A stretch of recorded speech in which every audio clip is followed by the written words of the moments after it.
Le premier jour d'un nouvel employé, c'est un moment charnière. Ça peut vraiment faire ou défaire son avenir dans l'entreprise. Si l'accueil est raté, c'est presque la garantie d'un départ rapide. Par contre, si c'est réussi, eh bien c'est le début d'une collaboration qui peut durer. Voyons un peu comment transformer ce fameux premier jour en un véritable succès. C'est la grande question qui hante pas mal de managers. Pourquoi est-ce qu'une nouvelle recrue s'en va si vite, parfois au bout de quelques semaines à peine? Est-ce un manque de clarté? Un sentiment d'insécurité? Ou tout simplement cette impression d'être un peu laissé pour compte? En réalité, la réponse se cache presque toujours dans les toutes premières heures passées dans l'entreprise. Justement, pour éviter ça, l'objectif doit être limpide dès le départ. Il ne s'agit pas juste de faire signer des papiers, non. Le but, c'est de bâtir une fondation solide qui repose sur 3 piliers: la sécurité, pour que la personne se sente protégée, le professionnalisme, pour qu'elle se sente compétente, et bien sûr, la fidélisation, pour qu'elle ait envie de rester.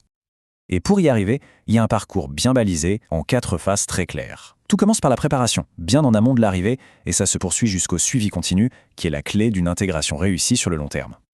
Allez, on attaque la première phase, et c'est peut-être la plus importante parce que c'est là que tout se joue. Le grand secret, c'est que l'intégration ne commence pas le jour J. Non, elle commence bien avant. Tout est une question d'anticipation. Être prêt, ça veut dire quoi concrètement? Ce n'est pas juste la paperasse, attention. C'est s'assurer d'avoir le bon équipement, des accès qui fonctionnent du premier coup, un matériel en état de marche. En fait, c'est envoyer un message simple mais vraiment puissant. On t'attendait, tout est prêt. Et la touche finale, qui change tout, prévenir le client. Là, l'intégration est vraiment bien partie. Faisons un petit zoom sur les EPI, les équipements de protection individuelle. C'est un point absolument non négociable. Ce ne sont pas de simples accessoires, c'est la garantie même de la sécurité de la personne. Fournir un équipement adapté dès le premier jour, c'est la preuve la plus concrète de l'engagement de l'entreprise. On enchaîne avec les phases 2 et 3. Là, on est vraiment au cœur de l'expérience du premier jour. On passe de la préparation à l'action. L'accueil va se dérouler en 2 temps. D'abord en agence, pour les bases, et ensuite directement sur le terrain. Cette première partie, l'accueil en agence, se passe généralement au siège. L'objectif, c'est de donner les fondamentaux, de présenter la culture de l'entreprise et, bien sûr, de s'assurer que tous les aspects réglementaires et de sécurité sont bien compris. Ici, le point crucial, mais alors vraiment crucial, c'est la remise officielle des EPI. On ne se contente pas de donner une boîte, non. On montre comment utiliser chaque élément, on explique pourquoi c'est important. C'est ça qui transforme une simple obligation légale en une vraie compétence de sécurité active. On arrive maintenant au moment de vérité, l'arrivée sur le site de travail. C'est là que la théorie rencontre la pratique. Et c'est, sans aucun doute, l'étape la plus déterminante pour que la nouvelle recrue se sente à la fois autonome et en parfaite sécurité. Cette phrase, c'est la clé de voûte de toute formation efficace sur le terrain. Je montre, tu fais, je valide. C'est un principe tout simple, mais d'une puissance incroyable. Il ne s'agit pas de lire un manuel, mais bien de transmettre un savoir-faire par l'action, l'observation et la confirmation. Et voilà comment ce principe se décline en actions concrètes. Chaque étape est pensée pour construire la confiance. D'abord, on explique le pourquoi. Ensuite, on démontre le comment. Puis, on laisse la personne appliquer, sous supervision bienveillante. Et enfin, on valide pour confirmer que la compétence est acquise. Le cycle est complet, c'est imparable. L'erreur classique, ce serait de croire que tout est joué après le premier jour. Mais alors, pas du tout. La phase 4 est là pour nous rappeler comment on transforme un bon accueil en une intégration réussie sur le long terme.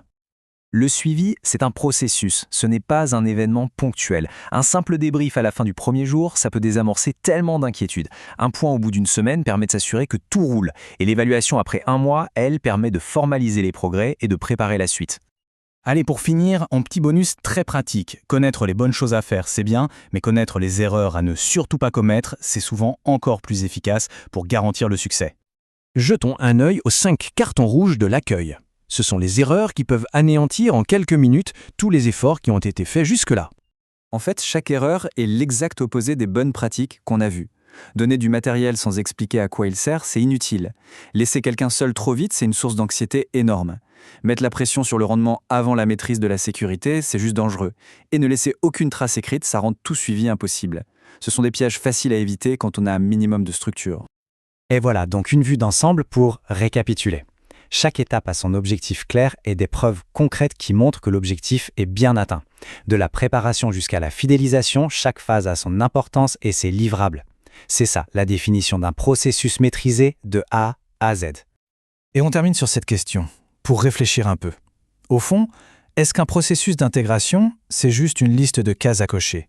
Ou est-ce que c'est le début de la construction d'une carrière? Parce qu'un onboarding réussi, ce n'est pas juste une procédure administrative.